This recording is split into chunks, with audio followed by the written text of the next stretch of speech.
Gracias, Eli, por tenerme de nuevo en el programa, aquí en otro segmento de Hoy con Claudia. Muy feliz de poder representar a la Comisión de Ciudadanos por los Derechos Humanos, que es una organización no política, sin fines de lucro, no religiosa, creada para educar al público sobre sus derechos en el campo de la salud mental. Y algo súper importante es que nos aseguramos que cualquier abuso cometido por la industria de la psiquiatría, por cualquier médico psiquiatra, por cualquier profesional de la psiquiatría, sean denunciados a las autoridades competentes. Y para eso nos pueden llamar a las oficinas de CCHR Internacional ubicada en la ciudad de Los Ángeles, en el estado de California, al 323-467-4242, 323-467-4242. Y si está aquí en el estado de la Florida, nos puede llamar al 1-800-782-2878. ¿De qué les voy a hablar hoy? Pues aquí estoy en el Museo de la Industria de la Muerte, que está ubicado, particularmente estamos ubicados en el estado de la Florida, de los cuales vamos a dar a conocer todos los paneles.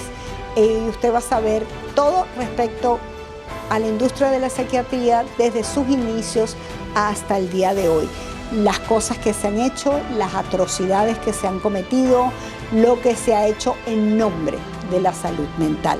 Y valga decir que la Comisión de Ciudadanos por los Derechos Humanos fue fundada en el año 1969 por el psiquiatra, el doctor Thomas Szasz, y por la Iglesia de Scientology para defender, cuidar y proteger los derechos de los ciudadanos con respecto al tema de la salud mental. Bueno, sin mayor preámbulos, aquí les invito a que nos visiten y se adentren dentro del museo, que es la industria de la muerte del museo de CCHR aquí en Florida. ¿Y qué les cuento? Los psiquiatras criminales. Aquí van a ver unas cuantas historias de psiquiatras criminales. Y aquí los dejo con este episodio. The FBI has raided the headquarters of one of the nation's largest operators of psychiatric hospitals. Hundreds complained of overbilling, misdiagnosed conditions, and insurance fraud. Investigators say they found more than 5,000 similar cases in all 50 states. Psychiatrists clearly are getting rich. Psychiatrists traded drugs for sex, filed false insurance claims, and exploited patients sexually. We have uncovered some of the most elaborate, aggressive, creative, deceptive, immoral, and illegal schemes being used to fill empty hospital beds with insured and paying patients.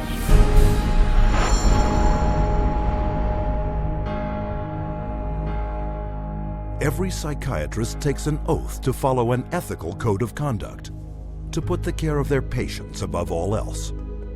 But of all medical disciplines, psychiatry has the worst record of fraud and abuse.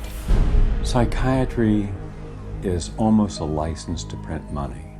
If a doctor were clever enough, and many of them are, there's no reason that they couldn't make at least $500,000 a year fraudulently and get away with it in psychiatry. I don't purport to have deposed every psychiatrist in Las Vegas. I can tell you for a fact I haven't. Maybe I've deposed half. And by and large, they were a dishonest, deceitful, lying bunch of people. So prevalent are their deceptive and criminal billing practices. Insurance investigators have slang for it, like the California wave and the $100 handshake. $100 handshake is when usually a patient is institutionalized. Psychiatrists, psychologists will visit that person, shake hands with them, say, hello, I'm Dr. So-and-so, I'm taking care of your problem here, and then leaves. They might have 10 or 20 patients there. They bill an hour for each one, and they might be in the hospital for a total of 30 minutes. So 20 patients, 20 hours, and they'd send the bills off to Medicaid. We see that most of the victims of recovered memory therapy were women who had excellent health insurance, whether it was government insurance or private insurance, because many insurance policies wouldn't pay for this kind of long-term nonsense. So those people were targeted because of the nature of the insurance that they had. Every year, the U.S. psychiatric industry defrauds government and private insurance of $5 billion, using any means possible to deceive the public. There were some advertisements, very seductive advertisements, for people wanting to lose weight and were having problems losing weight. And they would be given, all expenses paid to go to a particular spa.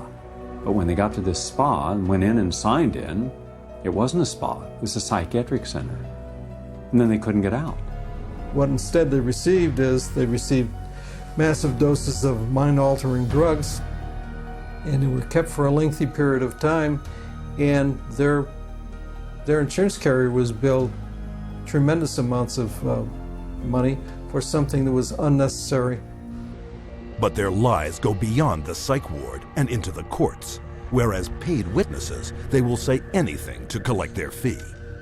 A psychiatric expert who will have one opinion in one scenario and a completely opposite opinion in another scenario based on which law firm or governmental agency is paying for his time. The psychiatrist, on one hand, will tell the public that suicide can be prevented, but will go into court and tell a jury that suicide cannot be prevented. And then once you show his prior inconsistent statements, you also show that he is paid very well by pharmaceuticals, then the jury says, you know what, we're not so sure about you because you just lied to us. Add to the greed, dishonesty, and deceitfulness their sex crimes. Contemporary studies have shown that at least 10% of psychiatrists committed sex-related offenses against their patients. It has happened so often that by the mid-'80s, the insurance companies who insure physicians across America started writing sexual claims out of the policies altogether. That's how common it was. The system was so broken that more than 25,000 complaints had been registered, but nothing acted upon.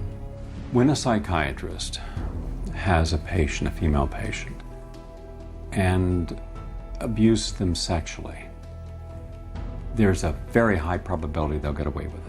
I've seen many cases where the mental health professional becomes very disturbed and is using very strange and odd treatments, and that can go on for many years with no one finding out about it because it's not very public. It's quite private. Things happen behind closed doors. Tragically, their sex crimes often involve children. Case in point, Dr. C. Markham Berry. On the surface, a well-respected member of his community. But all that shattered when he was arrested on child molestation charges. Van loads of child pornography were removed from his home, and the subsequent investigation uncovered his sexual abuse of former patients, boys aged 7 to 17, who he photographed and sodomized. All part of what the state called 50 years of Berry's rampant, undetected sexual escapades with children. This is not an isolated incident. It is the carefully masked character of many members of this profession. In every country throughout the world, you could well find psychiatrists committing rape, sexual abuse, murder, and fraud. And as you will see, psychiatry's entire credibility depends on the biggest fraud of all: